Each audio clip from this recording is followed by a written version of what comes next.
And let's move on into our next topic, Brandon. It's a very special one because we have joining us again. Love when we have him on the podcast. Matt calling us from, at this point, I forget, Matt, where you're calling us from, but you're calling us from somewhere, I hope. And first off, haven't talked to you in a while. How are you doing? I'm doing good. I'm trying to stay warm. It's getting pretty cold out. I'll ask you this. This is a random question that I asked Sean and Dave this week. If you had to choose one, which would you choose? Like, you have to live somewhere. Either somewhere where you deal with severe hurricanes or severe snowstorms. What would you pick? I think I'll go snowstorms. See, that's what I thought too. What would you... I haven't asked you, Brandon. So my first thought was snowstorm, but then my second thought was hurricanes don't happen every year, snowstorms do. Yeah, but I mean, with how global warming is happening, like hurricanes happen every year now. Yeah, I'd almost maybe say that. You would say the hurricane? Because the rest of the time would be better too. The weather would be better. There wouldn't be all this cold nonsense. Yeah, it's just a thought that comes through the mind of Ricky Widmer when he drives to record. Because I'm driving through all this snow this weekend, and I'm like, you know what? I hate it, but I would not want my house to be destroyed by a hurricane. But Matt's calling in. We're talking about Big Ten basketball today. Before we get into it, I'm going to pump the iTunes and Apple Podcasts. Make sure to go on iTunes and Apple Podcasts to rate and review the Primetime Podcast. I believe we're still at a 4.5. Want to bump that rating up as high as we can get, and we cannot do it without your help. So even if you're on YouTube, please go over to our iTunes and Apple Podcasts, type in the Primetime Podcast. You'll see our yellow logo, and then make sure you rate and review the podcast. But Matt, we're talking the state of Big Ten basketball, and with this one, because it's kind of an ever-flowing topic, can go in many different directions, I'm going to let you start. You kind of lead the conversation. In the state of Big Ten basketball, where do you want to start the conversation? I guess just generally I want to start in maybe comparing back to last year and how much the Big Ten has improved. Okay. Last year the Big Ten only got 4 teams in the NCAA tournament, which is very much low when, compared to how much they normally get in. Versus this year, it's a heck of a competitive conference from top to bottom, probably the most competitive in the nation. So I guess that's kind of where I want to hit on first. Okay, then I'll ask you this. Bracketology right now, the Big Ten has 4 teams that are ranked. Purdue technically in the conference standings are above Iowa, but Purdue is not ranked.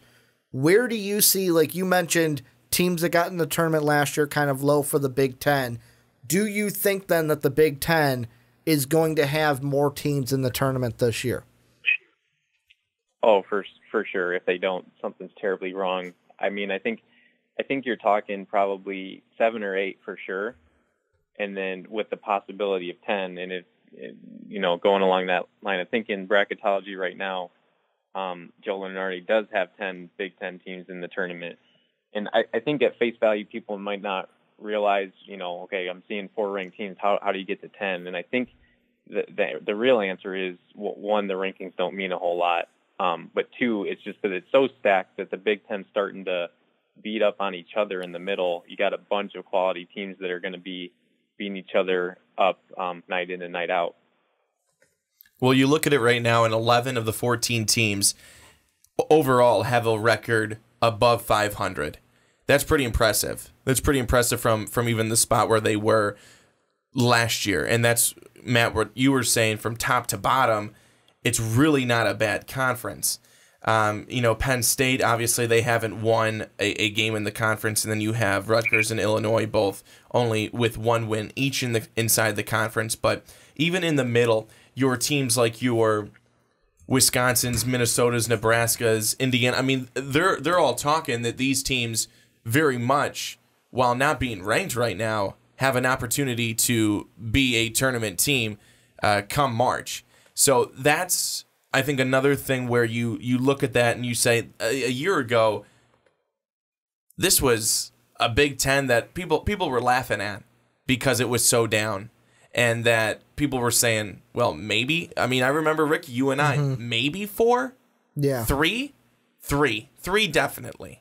And it's so interesting on how far this has come now, with Michigan, I think, being the last team to be undefeated, finally having their first loss of 17-1. But how good, and I think this sometimes too is a knock that conferences will get. Let's say that the Big Ten has 10 teams that go into the tournament. How many of them actually play well? Because that's what we've seen too many times when a conference gets a lot of teams in there. They'll get a lot of teams, and by the second weekend, almost half of them have been eliminated. Well, I mean, I'll look at one. I'll throw it right now. Minnesota. And the reason why I say them is you look at bracketology right now, and of course Joe Lunardi's not the committee, but right now Minnesota would be lined up to be an 11 in the East region. For Lunardi, they would play Arizona in Dayton for the first day of games. Then they would have to go to San Jose to play Florida State. Well, Florida State's a team. Just took Duke recently all the way to the wire. Minnesota's a team. Couldn't even walk out of, I got to double check if that game, couldn't even walk out of Champaign with a win against Illinois this year. Like, let's just put it this way. FAU has done something that you could not do this year. I just want to put that into perspective for Minnesota. Like, that is to me a perfect example of team. And the thing that also plays into this is how these teams will play over the season. Where how many times do we see a team get hot late where it's like, oh, they'll be in the tournament, they'll be a lower team. They get hot late, a la like a Syracuse when they were a 10 seed. That was also a thank God we got seeded there because we got a little bit of an easier road to the championship rather than what we had. That was the year that we had went to the UC to watch them play in the Sweet 16.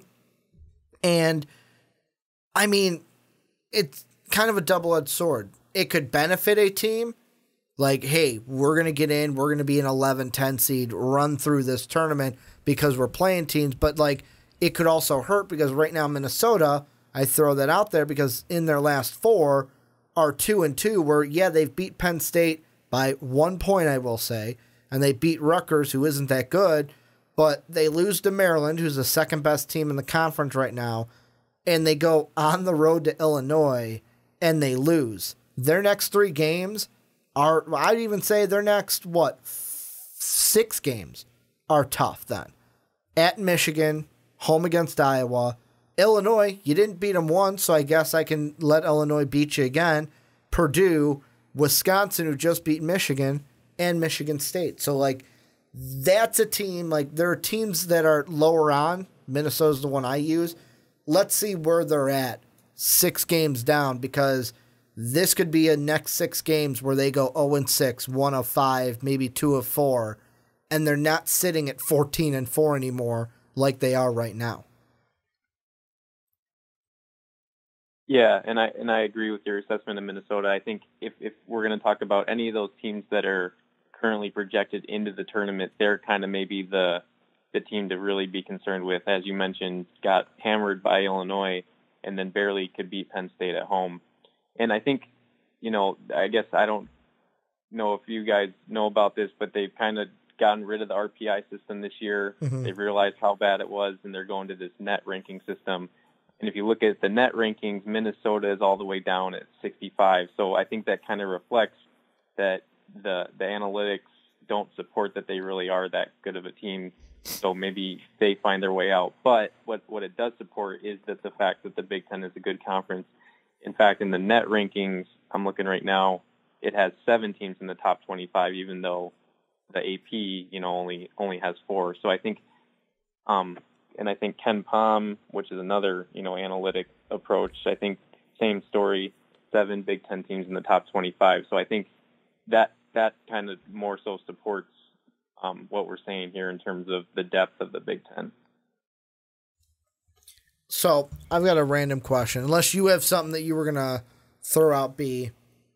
Random question for either of you that wants to take it, because yet again, having a ton of teams in the tournament doesn't mean that, your conference is more superior. It just means you've got a lot of teams kind of fighting with each other that have good records and hopefully deserve to be in. Here's a question I want to ask, though, is basically, if any of these Big Ten teams, we know maybe a Michigan or a Maryland might not be, more so Michigan because they might be a 1 seed along with this team. But let's say any of the lower seeded Big Ten teams are put in the same region as Duke. Could you see any of these Big Ten teams in the tournament giving Duke a fight and knocking them off in the tournament? Being that to the measuring stick for the Big Ten? Because I would say if the Big Ten got the most teams in and then one of their teams knocked off Duke, we'd look at the Big Ten and go, holy crap, they knocked off Duke, no matter who it is. I'd say the only two that could possibly do it, maybe Michigan or maybe Michigan State. Mm-hmm. I think they're the only two. I don't think any other Big Ten team would be able to hang with Duke. Now, maybe that is an incorrect assessment, but I think that Duke is really, most of the ACC teams cannot hang with Duke. The two best defensive teams have been the only ones that can hang with them. So that's why I look at that and I say Michigan State and Michigan maybe. Mm-hmm. But outside of that, Duke is in rare form this year. Mm-hmm. They're in rare form this year where they have 3 of the top recruits. The 3 top recruits mm-hmm. all went to Duke. The possible 1, 2, and 3 picks in the draft are all at Duke. It's really crazy, and I don't see too many teams being able to get into Duke's way come tournament time as long as they're healthy. But if there are more injuries that happen to creep up on this team or inconsistencies that really settle in, that's the only way that I think we could see another team jump up and get them. Of course, I think right now they're probably the favorite. But my also question that I kind of wanted to bring mm-hmm. up too, and Matt, you can go with Ricky's first and then kind of take mine here, is how good is Michigan State this year? How good is Michigan State? Because last year I thought that they were going to prove to be much better come tournament time. And then they went up against what seemed to be for them a brick wall in Syracuse, and they could not get anything done. Their outside shooting was really not that good, and to beat a team like Syracuse, outside shooting probably has to be good because you're not going to get much inside, and they couldn't get much on any side. So they also are going into one of their, I think, toughest stretches so far right now. Obviously, they're 2 losses. The first one coming to Kansas at the beginning of the season, and then Louisville a couple of maybe 2 weeks after that. Mm-hmm. But they've got Maryland tonight, Iowa on the road, Purdue on the road, Indiana at home. That's a pretty tough stretch for me, for them. And then their final one is going to be their last 4 games, where they go road Michigan, road Indiana, home Nebraska, home Michigan. Right now, I think this is where we're going to find out how good this Michigan State Spartan team is. Yeah, so I guess I'll start with Ricky's question. As far as who in the Big Ten can compete with a Duke, I think Brandon nailed it. I think really, I talk about the depth, but when it comes down to it, I think there's really only 2 maybe legitimate title contenders, and that's Michigan and Michigan State, in terms of they've separated themselves a little more from the rest of the pack. Brandon, to your question on Michigan State, then just how good are they? It's pretty amazing. I mean, to be honest, and it's not just them, actually. It's multiple teams within the conference that lost a ton of talent. Like you said, Michigan State losing Jackson and Bridges, and I guess that's it. But a ton of talent within those players. But, right, yeah, 2 huge pieces, right? I mean, I think really what's kind of elevated them back to this level of success is I think Cassius Winston. I think he's played phenomenal this year, and he's, as a point guard, has really kind of set the tone for the rest of the team. I think he's probably a legitimate, All-American, first-team All-American right now, and maybe even, second behind who we know is the National Player of the Year and Williamson probably. So I think they're real. I think you're right. We're going to find out a little more here as they get into the brutal part of their schedule. But even if they lose a few games, I wouldn't take that as a warning sign of they're not that good. I think they are. I think the Big Ten is going to present challenges, and they might lose a few on the way. But I think they're in it for the long haul. See, here's the thing that I wonder against like Michigan State, and this is kind of what you can take any team, any conference, it's a little bit different, of a conference opponent against a non-conference opponent, where most of these teams, because let's be honest, they're mostly not Duke, not Kentucky, a lot of these Big Ten teams don't have one-and-doners on their team. There were a few, but not a big amount of one-and-done players. Like, you look at Michigan, they've got some players that were on that team last year. Charles Matthews stepping up, returning from that runner-up team. I know that, like, Miles Bridges wasn't a one-and-done, but Jaren Jackson was for Michigan State. But I just look at it, and I wonder how much they see the opponents in the Big Ten. They become familiar with these opponents, become familiar with the coaches on the other side, and kind of where the players can almost predict what the coaches are going to do, much like Tom Izzo can almost predict what the coach on the other side of the court is going to do. To me, it comes to the non-conference, and I look at their non-conference teams. They beat a Florida on the road. That's probably, to me, their best win, because Florida, not a terrible team, but in the SEC is a 2-3 team right now. The win against UCLA, it was number 17 at the time, but that win, to me, is being devalued by the day, especially when they fire their head coach. That kind of tanks that win a little bit. And then you look at, like, Kansas, who's going to be a top 4 team. They'll probably be one of the number 1 seeds or number 2, depending on how the year ends out. They lost to them, and I know it was beginning of the year, so each team grows, but you lose to them. You lose to a Louisville team that I thought that they should have beaten in November. With a Michigan State, I wonder what they will do in the tournament when they do get, okay, you've gotten maybe not game 1, because they'll have time to prepare for that, but game 2, okay, you've had a day. You played on Friday, now you're playing on Sunday. Is somebody going to be able to get the best of you and say, hey, you know what? We got the better of you because you didn't have as long to plan for us. I know it's different than football, but you didn't have as long to plan for us. We're in the Big Ten Conference. It didn't really need that because they're more familiar with the team, so they didn't need much longer than a couple days to plan for a Big Ten team. Does that am I weird for thinking that about Michigan State?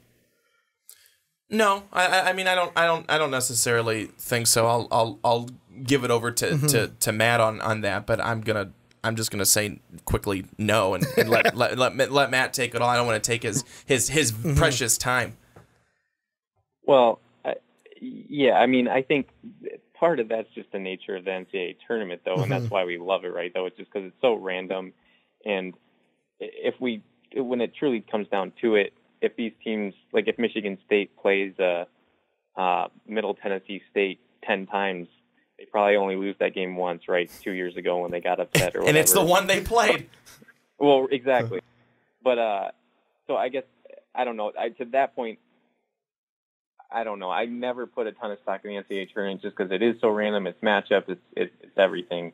But as far as could not being able to prepare for a game impact them, I would say the numbers support probably no, because, take analytics for what they're worth, but their data, if I'm looking again at Ken Pom, Michigan State's adjusted offense and defense are both in the top 10, supporting that, all around that they're efficient on both ends of the floor. And I think that will travel no matter who they play. I think, some of that is inherent to who you are as a team.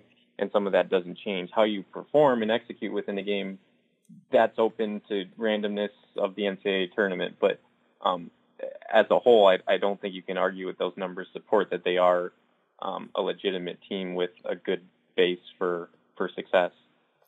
And the thing that I look at is I'm going to bridge it over from one team Brandon brings up in the state of Michigan over to the other team in the state of Michigan.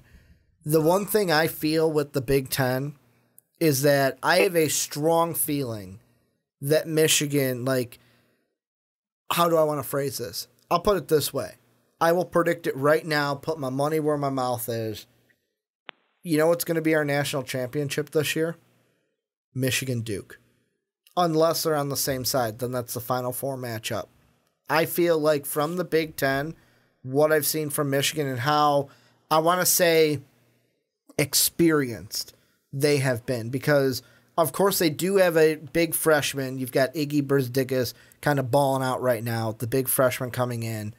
Yes, they lose Abdul Rahman, one of my favorite players just because of his name, last year. Look at the other players leading their team. Charles Matthews, upperclassman. Jordan Poole, upperclassman. Xavier Simpson, upperclassman. Like, they are led with their upper class, even with Iggy out there. And I have a feeling that when it comes to the Big Ten, each team kind of has a story for me. Michigan, I'm very confident that they're going to make a run this year. Maryland, I'm kind of questioning their, I'm going to say, validity as a tournament team, because they're not usually, like, yes, they were good, but they haven't been that top team. And can they make that staple this year with that? Michigan State, I kind of feel like they're that team that, hey, you've been here before, your coach knows what to do, but you don't have those big names. Cassius Winston has been balling out. Matt Dave is going to be happy that you mentioned his name, because on our big board, he was all over Cassius Winston towards the bottom end. But with Michigan State, I'm a little lower on this year because they don't have the big names like they've had in years past. And then you've got Purdue and Iowa, where to me, they kind of, with me, sit into those teams where they don't have the big names like they've had in years past. Kind of like with Michigan State, but like on a peg lower, to where in conference play, these teams beat each other up.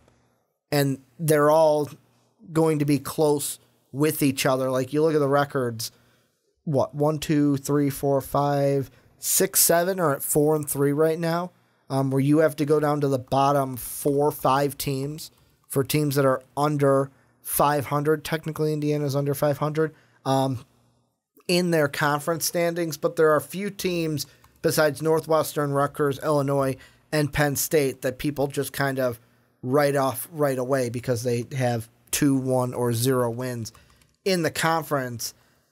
I just wonder how this moving forward is going to, how is the committee going to look at it? Are they going to look at it like we've been saying, like, hey, this is a tough conference, kind of like Joe Lenardi has. These 10 teams deserve to be in because they beat each other up. Or if a team like Minnesota loses a bunch of games, will they then say, well, no, you're not that good. I don't care what conference you're in. And could a team or two from these 10 that we are seeing kind of be played out of it, and we kind of settle at the end with more 8 rather than 10, what we're seeing now? Maybe. I mean, we still have so much more basketball left to play, and that's, that's the thing. It's not that we have just a week or two. There is still so much time to see other teams separate themselves from the middle of the pack and move more towards where Michigan State and Michigan are. And I mean, I guess I'll throw Maryland in there too. I hate to keep them out because Maryland fans would be saying, hey, we're 7-1, we're 16-3, we're good too. But like Matt, I've got to ask you. I ask you every freaking year. Is Purdue going to actually do something this year? I mean, and I know you're asking the same question, but I think that Purdue always seems to be, and I've talked to you about this when we're not talking on the air here, is that they can be such a good team during the regular season, but once it's tournament time, once it's time to play with the big dogs and the big games, they get scared, they pack it up, they go home, and they say, we'll try next year. Farthest they've been, Sweet 16 in the Matt Prater era. I mean, it's when does that end? When does that end for Purdue and for a Purdue basketball fan to say with confidence, I know that this Purdue team is going to not only play well in the regular season, not only play well in the conference, but that they're also going to play well come conference tournament time and national tournament time. Yeah, I mean, you're right. So they always seem to fall short in the tournament, and while it's not an excuse, I will point out that like 3 of their 4 best teams literally lost the starter either like weeks before the tournament or during the tournament. In the case of last year, Haas breaking his elbow. Yeah. So yeah. again, I mean, terrible. Just unfortunate, but as far as when does that day happen, I mean, I think if you look at this year's team, they started out with Carson was the one known. You know, he was the one of the 5 starters coming back, 4 senior starters graduating, and you knew he could score, but you didn't know how he would adapt to this new role where he was going to be the guy. And out of the gate, to be honest, he struggled. I mean, he's averaging 25 points a game, but he's not being very efficient to get there, or at least he wasn't. And Purdue, unfortunately, you probably would trade schedules this year with last year. They played like, I don't know, 4 or 5 top 15 teams, either on road or neutral sites. And sure enough, they lost all of them. And Purdue was 1 point was 6-5, which makes where they're at now seem pretty heroic. They're 12-6 and 4th in the conference, and they're on the uptrend. And the reason for that is now that the other pieces besides Carson Edwards have really kind of figured out their roles, and Carson is starting to trust them more, and all around they're locking in defensively. So as far as this in-season change, it's been very welcome. As far as what it yields long-term, it's hard to say. I mean, Purdue, a 12-6 team, they're not ranked. No one thinks a whole lot of them. Well, I'll go again to Ken Pom. Somehow, Ken Pom, with Purdue at 6 losses, has them at 9th, suggesting that, you know, analytically they are a pretty good team, and net rankings have them at 15th. So that, you know, of course, takes into account the schedule and how they've been playing as of late. But I guess there's a long-winded answer to say that as far as the tournament, I don't know that this is the best season to judge that, just because they did lose so much talent, and that where they're at is coming into a good spot, I would say. You know, this is pretty much maybe what you can expect out of this year, but it's hard to say what that even yields into next year, because I'm pretty sure we're going to lose Carson Edwards, and then, you know, what's left and what does that look at like next year? I don't know. But I will say the one thing I'll end with this is that if you have a guy like Carson Edwards on your team, anything can happen in the tournament as far as that guy kind of taking the reins and carrying you far. We've seen it before with Steph Curry, obviously, and I know there's plenty of other examples, but if you have that guy on your team and you have enough supporting cast, which Purdue is finally starting to get, I won't put it past that they couldn't make a run. I don't think they're necessarily suited for it, but you never know. Matt, my question, you bringing up kind of the rankings, the Ken Pom, and, you know, some things like that, and going away from RPI.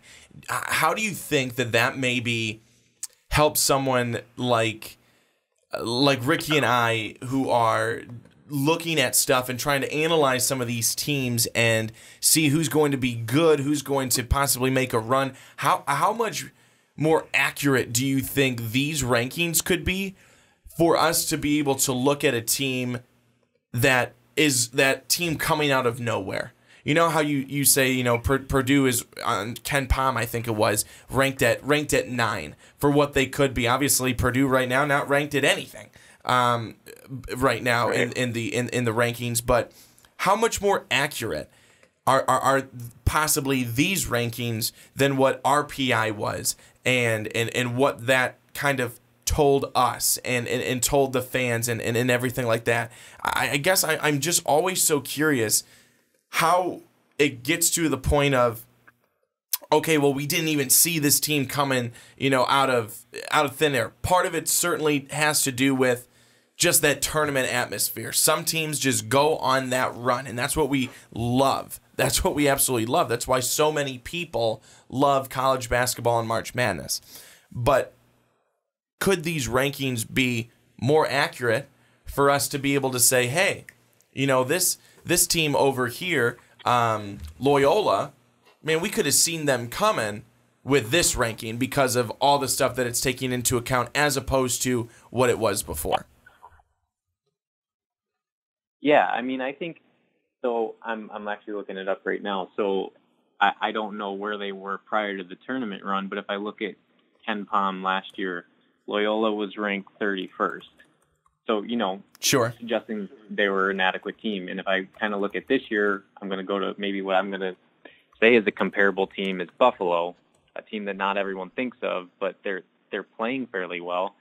And Ken Pom has them at 20. So, backing up the fact that they are a legitimate team. And I guess we can probably find examples where it proves the other way, but I guess I'll go back to Minnesota.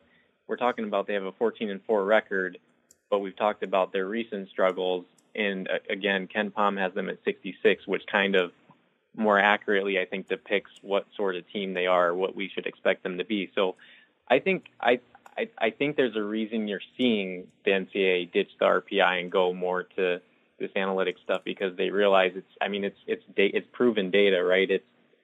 It's a better indicator than anything else, but better indicator than everyone's own opinions, where you're going to get different answers all around. It's objective, and it's taking on-court performance and categorizing it. So I don't know. I like the idea, and I think it just makes it better all around. Here's what I'll say, and this is kind of me. As you guys have been talking, I've been looking at stuff, and first I'll start with Purdue. The thing I'll say with Purdue is look at the last 2 years they've been in the tournament, Sweet 16 exits. The thing I want to say is look at the teams that eventually beat them. Last year was Texas Tech. That Jarrett Culver and Zaire Smith team beat them in the Sweet 16. Before that, Purdue had beat Butler. Yeah, it was a close 3-point game, and they beat Cal State Fullerton the one before. 2 years ago, they beat Vermont. They then beat Iowa State. Who did they lose to in that Sweet 16 game? Just the number 1 seeded Kansas Jayhawk team. And I think for Purdue, the biggest thing is the last 2 years they've gotten over the hump of we're not going to be upset in the first round, because it was, I believe, Cincinnati and then Little Rock the year after were the two teams that beat them in the first round. They've been getting to the second weekend. Now what they need to do is make that next step of like, okay, if we're going to get to the second weekend, we have to know we are going to be playing a higher level of talent, because like a team that I'm going to bring in really quick for the end of this is Maryland, who I mentioned before, and how you mentioned, Brandon, how you were like, oh, I don't want to diss them. Yeah, I don't want to diss them, but look at, since they've been in the Big Ten, they've had a third-round exit, a Sweet 16 exit, a first-round exit, and then didn't even make the tournament last year. And out of their appearances, 2017, they get beat by a 11th seeded Xavier team that went all the way to the Elite Eight before losing to Gonzaga in the Elite Eight game. Then in 2016, they go all the way to the Sweet 16. They beat South Dakota State by 5 points. Then in that second game, and this is the beauty of the tournament that Matt had talked about, they got lucky. A 13-seeded Hawaii team beat that Jaylen Brown and Ivan Rabb team from Cal.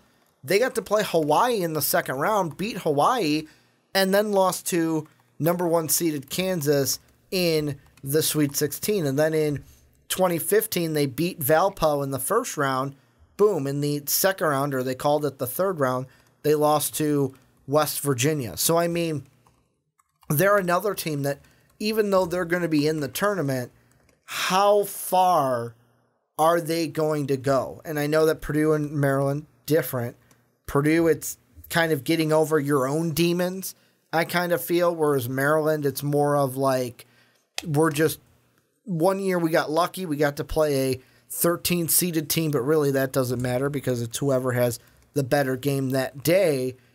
But I feel like, to me, the only true team in this conference that I have any confidence in coming into the tournament to go like really far is Michigan. It goes to your point earlier, Brandon, is what type of a Big Ten are we going to see? One where most of those teams get to the second weekend, or by the time we get to the Sweet 16, Elite 8, it's like, well, they're all gone. Only one left. And yet again, beauty of the tournament. It's why we love it. It's not like college football where Alabama always gets in because they're the best team. Where this one, Duke could come in, face a 16 seed, and lose to that 16 seed. Thank you, UMBC. I can finally say that now. But I just feel like the Big Ten is going to have to prove this year in the tournament quality over quantity. Which one is it? Is it just quality, or are there quantity to these teams that get into the tournament?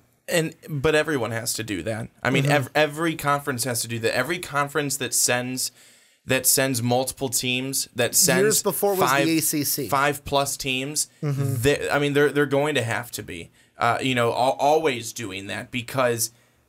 There's also numbers of times all the time where we'll see a conference, they'll send 8, and within the first couple of days, 5 are out. And then it has everyone going, well, they were not good. They sucked. And that is that is usually the Big Ten. For whatever reason, people almost always, 1, never want to give the Big Ten credit during the regular season, and 2, when the Big Ten does struggle in the tournament, everyone acts like they're, Colin Cowherd and say, I said it all year long. Where Colin was right. I was right, and you were wrong, and I should have my own network on FS1. Actually, don't. He kind of already does. No. The individual people. I know he kind of already does. He kind of already runs that boat over there. No, I know. I'm Fox. not. I know. I'm not talking about him, Ricky. I said individual people who think they're Colin Cowherd. Okay. Keep up, bud. But I guess that's just the whole thing. So it's always going to come down to that when there's multiple teams going. I guess I just think that this year could be a little bit different for the Big Ten. Yeah, there's a lot of teams right now, but as I said, there's going to be more teams that we start to find are real big-time players in this, and those that start to creep more towards the bottom, where at the end of the day, it may be 7, it may be 8 teams that end up going, but really separating themselves to say, hey, it may be only 7, it may be only 8, but we're a solid 7, 8 teams, where at the end, maybe you have 3 going Sweet 16. Here's to give you an example, and this is just the last 2 years. So last year's tournament, the top 3 conferences, ACC had 9 teams get in. 2 got to the Elite 8, none got further. SEC had 8, none of them got past the Sweet 16. And the Big 12 had 7. 1 team went to 3 went to the Elite 8. 1 went to the Final 4. 2017, ACC with 9. About, 6 of them were out. Only 1 remained from the Sweet 16 on, and that's because the ACC won the national title that year. Big East had 7. 1 was remaining by the Elite 8. They were knocked out after that. Big Ten also had 7. All of their 7 were knocked out in the Sweet 16 weekend. So just kind of to put into perspective of these conferences who had the most and kind of how far each one had gotten. Like, for example, last year, Big East had 6. By the Sweet 16, Villanova's the only one that remained, and they went on to win it all. So just to put it in a little bit of perspective. But, Matt, we'll go to you. any final thoughts on the state of the Big Ten or anything that you think we hadn't hit in this topic so far? No, I think we got it. I mean, I think just in general, it's a lot better than it was last year, and this is more of what you expect, and hopefully we see it pan out where it is a juggernaut in terms of all these teams, or a lot of teams make the tournament and go far. It's a lot less depressing this year, I will say. Last year was like, oh man, how many teams are we going to get? Now we're actually like talking about, oh, there could be a lot of teams getting in. Any final thoughts, B? No, I think we touched on every single thing we possibly could in the Big Ten. All right, there's one thing we haven't touched, and I got to get it here at the very end. I know. I figured maybe we would just skip over it because no one cares. No, I want to ask you guys very briefly. This doesn't have to be a Ricky rant. I don't need to rant about them. Like, I've gotten to the point where Illinois this year is not even worth my time. I'll wait till next year. Ricky, that just sounds like... I know, it sounds so defeated. Doesn't it suck to not only be a Cub fan, but also an Illinois fan? No, the Cubs are good now, though. Well, I mean, the Cubs are good. That's your own perspective. Like, I can actually be excited about the Cubs. The Cubs were good. They had been, and it's over. I'm happy. I'm happy going to the NLCS for sure in each of the years. But, I mean... The thing that I want to ask you guys, and this is kind of, I want to get an outside of Illinois perspective, is Brad Underwood going to be the guy? Like, should we be already looking for the next guy at Illinois? Like, is he the problem? Because I keep looking at it and I'm going, you didn't do well last year. I know you've got a young team this year, and maybe we put too much stock in Ayo, Dosumu, the Morgan Park kid who was really good and this year showing some growing pains in college, but has shown how he's good or not. I just want outside opinion really quick to maybe talk me off the ledge. Brad Underwood, should we be confident in him? Like maybe, yes, this team can go forward, or should me and Orange and Blue Nation be looking for a new head coach soon? Matt, go ahead. I mean, I think you got to give him another year. I mean, I think I saw he just got another top 40 recruit coming in next year. So for that reason alone, I don't think you want to give him up. But that's even worse when you have him come in and you can't do anything with them. No doubt. I mean, if something, I think you got to get another year just because you got to make sure he gets his guys in and everything for sure. But after that, then I think you really got to step back. And I mean, if you're not at least, even if it's NIT at that point, if you're not at least threatening that, then you got to definitely reconsider. John Gross got us into the tournament. This is what I would say.